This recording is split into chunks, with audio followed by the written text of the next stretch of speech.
I was kind of afraid of it, too. I was afraid I might get involved with some, well... Neon sputters above Lower Broadway, splashing radioactive pink on rain-slick asphalt as a fiddle cries from a busted speaker. Inside the Blue Moon Tavern, barstools wait like pews, and today every seat will fill with a legend who sang Heartbreak so honestly fate paid them back in brutal coin. Forget polite museums. This is a midnight séance, a place where the jukebox spins contracts written in blood and bourbon. Listen close. The door is creaking open, and the first ghost is already crossing the threshold. Hank Williams slides onto the end stool first, frail under a pressed navy blazer that hides enough prescription morphine and pain pills to stock a small clinic. It's New Year's Day 1953, and a freezing rain drums the roof of the baby blue Cadillac carrying him between gigs. Somewhere outside Oak Hill, West Virginia, the chauffeur glances back to find country's brightest comet already slumped like a busted marionette. The certificate will list heart failure worsened by booze and pills, but some swear they still see Hank's breath on frosted windows whenever "I'm So Lonesome I Could Cry" hits a jukebox at closing time. The jukebox needle lifts, but another record is already eager to drop.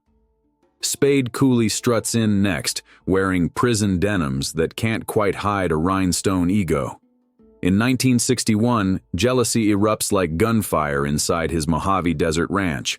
When deputies arrive, his wife Ella May lies crushed beyond saving, and the Western swing king is on his knees begging a headline. Locked away for life, he persuades officials to grant a 72-hour furlough so he can fiddle for prisoners at a charity show. On November 5, 1969, he bows, steps behind the curtain, clutches his chest, and collapses before applause can even fade. Somewhere a fiddle screeches, beckoning the next doomed soloist inside. A cold wind rattles the jukebox and ushers in three smiling phantoms at once: Patsy Cline, Hawkshaw Hawkins, and Cowboy Copas, each still glowing from the Kansas City benefit they'd slayed hours earlier. March 5, 1963, their single-engine plane claws through low clouds toward Nashville, piloted by a hobbyist unable to read the storm stacked ahead. The Beechcraft stalls, corkscrews into a Tennessee thicket, and explodes in a burst of perfume, gasoline, and broken fiddle strings. Patsy's rhinestone watch stops at 6:20. Hawkins's new single rockets up the charts, and Copas's guitar neck splinters like prophecy. Yet even charred vinyl can't keep the saloon from unlocking one more tale. "Gentlemen," Jim Reeves follows, smoothing a suit that once matched his velvet baritone. On July 31, 1964, he pilots his single-engine debonair into a boiling thunderhead just south of Nashville. Radar is scarce, fuel is fine, but the windshield goes white with sleet and eyewitnesses hear the engine cough long before cedar limbs snap like toothpicks. 2 days later, rescuers hack through vines to find the wreck. Jim's wristwatch is frozen at 3:03 p.m., his wedding band gleaming in red clay as if begging another farewell tour. Radio stations loop "He'll Have to Go," and every lonely truck stop along Highway 65 suddenly feels colder. The roof pops with rain, signaling the door is about to swing again. Johnny Horton swaggered through honky-tonks singing about frontier duels, never guessing his own showdown would happen on a Texas highway just after last call. In the early hours of November 5, 1960, a drunk driver drifts across the center line near Milano and caves in Horton's new Cadillac. The dash crumples like tin foil, glass explodes, and the man who brought America the Battle of New Orleans bleeds out beside the asphalt while guitar cases slide through leaking gasoline. Fans waking up to Saturday coffee learn their favorite history teacher by way of jukebox is gone at 35. Proof that even chart toppers can't outrun a rogue tail light. Footsteps approach, leaving phantom boot prints shimmering on spilled lager. Keith Whitley ambles in next, eyes the color of bourbon he swore he'd quit. May 9, 1989 begins with bright spring sunlight glinting off trophies in his Music Row condo, but by 10:45 a.m., Lori Morgan finds him face down beside an empty tumbler. The autopsy clocks his blood alcohol at .47, almost 6 times legal. Doctors mumble acute poisoning because no adjective yet invented feels crushing enough. Radio DJs soften their voices, spin "Don't Close Your Eyes," and every rising singer in town privately wonders whether talent that raw and wounds that deep are always sold as a bundle deal. Glasses clink, a warning that grief is merely switching barstools tonight. Farron Young was once the irrepressible hillbilly heartthrob, a man who could yodel heartbreak and grin through it, but Christmas 1996 finds him alone, liver failing, record sales colder than sleet on the Cumberland River. Angry that radio has moved on, he scribbles a note blaming industry suits for forgetting yesterday's heroes, then reaches for a pistol and fires. Stubborn biology keeps him breathing overnight, long enough for old friends to crowd a hospital room and hear him rasp apologies no one can fully accept. When the flatline arrives next day, country loses a voice that could twist sorrow into rope, strong enough to pull entire crowds to their feet. The bar's clock refuses to tick toward mercy just yet. Lefty Frizzell drifts in with calloused fingers still bent into permanent chord shapes. Haunted by endless comparisons to Hank, he chases relief inside bar tabs stretching from Bakersfield to Beaumont. By 1975, relentless touring, greasy truck stop burgers, and bottom-shelf whiskey have scorched his liver to dust. A massive stroke at 47 locks the golden throat forever, and newspaper obits print the tragedy plainly. The boy who taught the world to slur syllables like silk never survived long enough to enjoy the royalties. Legends who followed still name-drop Lefty in hushed studio corners, hoping a fragment of that ghost will haunt their own sessions. Low laughter echoes, buying time before the next wail rises. Boxcar Willie wanders in, humming a railroad lullaby while adjusting a tattered engineer cap. His carnival persona of eternal hobo masked a quiet leukemia diagnosis that surfaced in 1997 after he collapsed backstage at Branson. Chemotherapy couldn't compete with decades of diesel fumes, cigarette smoke, and sleepless nights rattling across America's forgotten branch lines. On April 12, 1999, the self-anointed king of the road exhales, imagines the distant howl of a midnight freight, and fades. Mourners later gather beside real tracks in Waxahachie, laying coins on rails so passing locomotives can stamp his memory into unspendable silver. Cigar smoke braids itself into question marks over empty seats. Tom T. Hall, the storyteller whose lyrics felt like porch conversations, arrives leaning on an invisible cane.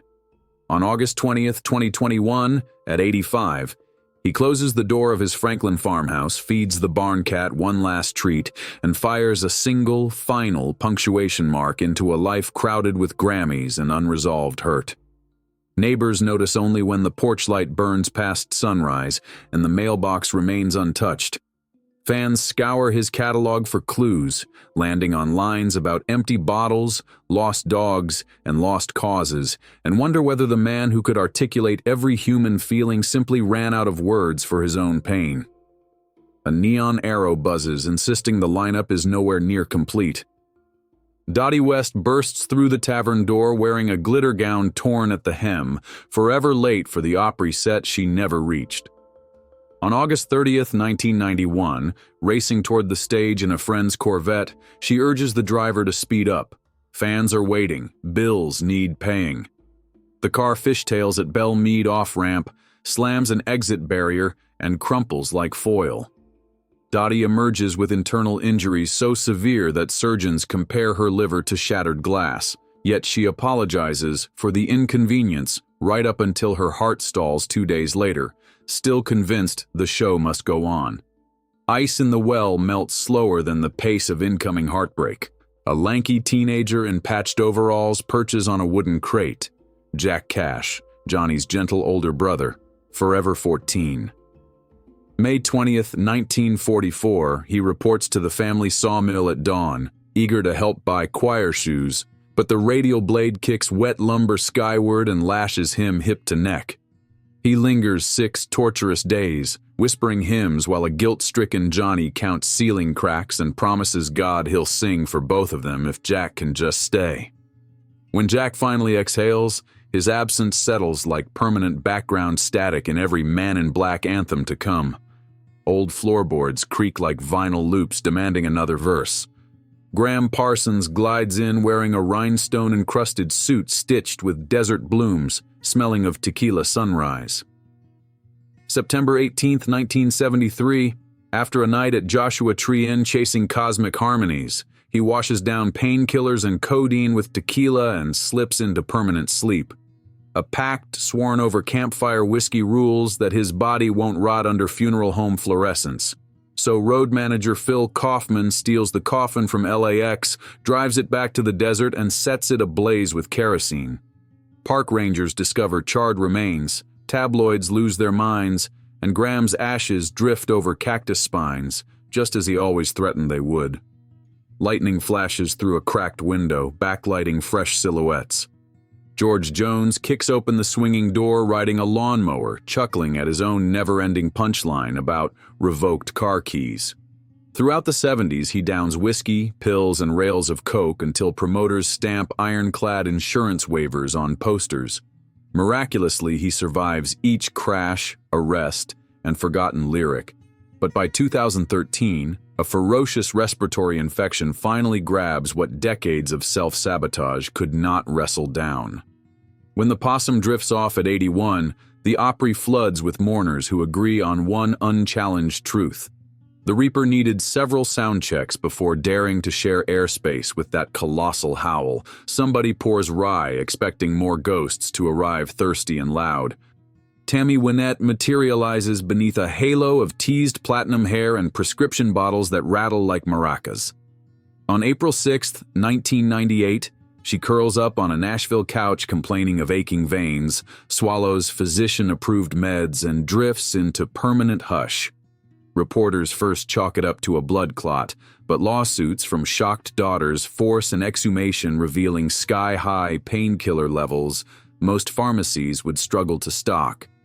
Conspiracy theorists conjure everything from spousal negligence to injection rings. The only certainty is this: the woman who belted "Stand by your man" died feeling abandoned by her own stubborn body. The air tastes of sawdust and destiny, ready for fresh headlines. Marty Robbins strolls in softly, one hand over his chest like he's still crooning El Paso into a cheap motel mic. The NASCAR enthusiast survives a 1969 heart attack and experimental bypass surgery that would have grounded any lesser dreamer, yet he keeps performing, keeps racing, keeps mocking cardiology brochures taped to fridge doors. On December 8, 1982, after yet another coronary blowout, he's rushed to St. Thomas Hospital where machines hum an eerie counter-rhythm to his cowboy ballads. 3 days later, the machines claim cold victory. Older fans swear they hear Marty's last high note whenever Desert Wind whistles through a ghost town saloon doorway at dusk, refusing to fade. A barback stacks shot glasses, unconsciously counting future condolences. Eddie Arnold, tuxedo crisp and mannerly to the end, arrives more like a respected senator than a barn dance crooner. By 2008, he's weeks shy of 90, skin thin as onion paper, yet he still requests fan mail read aloud each morning. When congestive heart failure finally dims the lights on May 8th, family members remark that he spent his last evening humming an unfinished lullaby meant for great-grandchildren he would never meet. His passing may lack scandal, but it slams a vault door on the first true crossover era, the moment country records started sitting comfortably beside Sinatra at dinner parties. Outside, a stray dog howls as though rehearsing harmony for the next eulogy. Billy Walker, forever the tall Texan, saunters in tipping a wide-brim hat still dusty from endless interstate miles. After an Opry gig on May 21, 2006, he climbs into a church van with his wife Betty and two bandmates bound for Shreveport and a promised fishing trip. A drowsy driver nods near Fort Deposit, Alabama. The tires kiss gravel and the vehicle barrel rolls through kudzu and pine saplings. When dawn breaks, 4 music cases lie scattered across crimson grass, and Billy's signature Martin guitar is wedged beneath twisted metal, its strings ringing a single unresolved chord no one dares mute. Streetlights flicker, punctuating the set list with ellipses, not periods.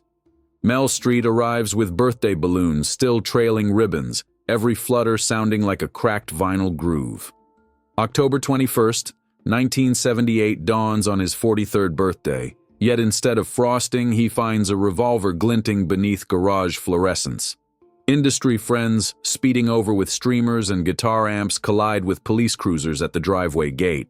The baritone who distilled Misery and Borrowed Angel had camouflaged despair so completely that even sidemen sharing motel walls missed the warning tremble.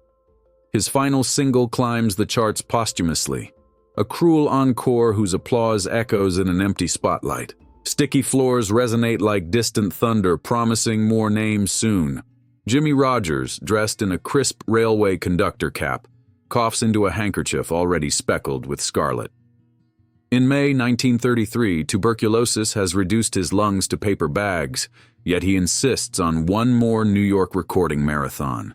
Engineers prop a cot in the studio so he can rest between takes.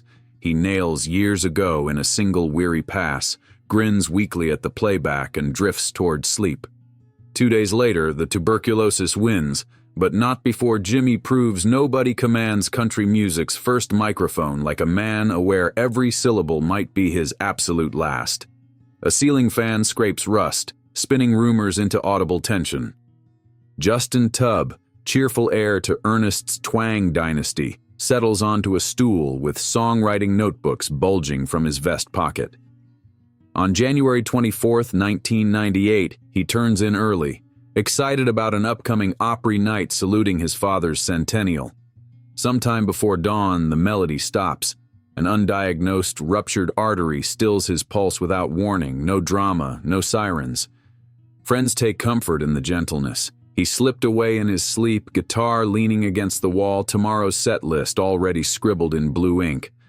Sometimes tragedy is mercifully quiet, yet the silence it leaves behind can feel like amplifier feedback you can't ever dial out. In the hallway, posters shimmer as though deleting release dates in advance. Stringbean Ackerman ambles in wearing an oversized shirt that nearly touches his knees, banjo slung like a rifle.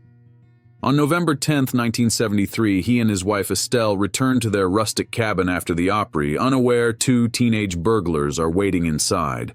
The robbers believe rumors of cash stuffed in mason jars. Instead, they find terror and fire their pistols. Neighbors later discover Stringbean on the porch, banjo case beside him, Estelle yards away, all for less than $200. The tragedy jolts Nashville awake, prompting country stars to install locks tougher than the lyrics they sing. Faded wallpaper curls, revealing older autographs begging to be reread. Ernest Tubb clears his throat with the rasp of a diesel engine, chain-smoked camels still ghosting the air. By 1982, emphysema and a collapsed lung force the Texas troubadour off the stage he practically invented, yet he keeps scheduling meet and greets until nurses hide his boots. On September 6, 1984, he exhales a final time at Baptist Hospital, murmuring thanks to orderly staff who whisper back lyrics to Walking the Floor Over You. His decline may have been slow, but for fans it felt like watching the Grand Ole Opry marquee flicker bulb by bulb toward blackout. The bartender, a nameless sentinel with knuckles scarred by decades of sliding mason jars down varnished oak, wipes the counter in slow circles, as if polishing memories no cloth can reach. He recalls the night Minnie Pearl's hat ribbon fluttered through those doors like a comet tail, and the hour Grandpa Jones left a harmonica wedged beneath the cash register for luck. Every ghost we've met tonight owes him a tab. He's the keeper, the witness, the unpaid historian who never learned to sing, yet somehow knows every verse. He adjusts the cracked neon sign above the bar, coaxing one last violet flicker from its tired filament, as though inviting the next restless soul to pull up a stool before sunrise breaks the spell. Outside, dawn leaks over the Cumberland like diluted bourbon, and the streetlights wink out one by one, ashamed to compete with honest sunshine. But inside this tomb-turned tavern, sunrise doesn't chase shadows, it merely paints them gold. The jukebox resets, swallowing the silence with a nickel-fed promise that new voices are warming up backstage even now. Perhaps your story, listener, will drop next, a fragile acetate still uncracked. If so, remember these 25 cautionary choruses. Greatness costs, applause echoes, and fame demands interest. Treat each encore like borrowed breath, every round the tax for staying, because the house collects its due. The bar's neon finally dies, leaving only the glow of cigarette tips held by ghosts whose verses are done but echoes still roam. 25 endings, some explosive, some quiet, prove the price of bottling heartbreak is steep. If these stories rattle you, know they also tune the strings on every anthem that eases your next lonely highway. Drop a quarter in the jukebox, tip the bartender, and listen. The chorus you need may be coming from someone who already learned how the last note hurts. Keep the lights low and let history hum beneath the clink of fresh ice tonight.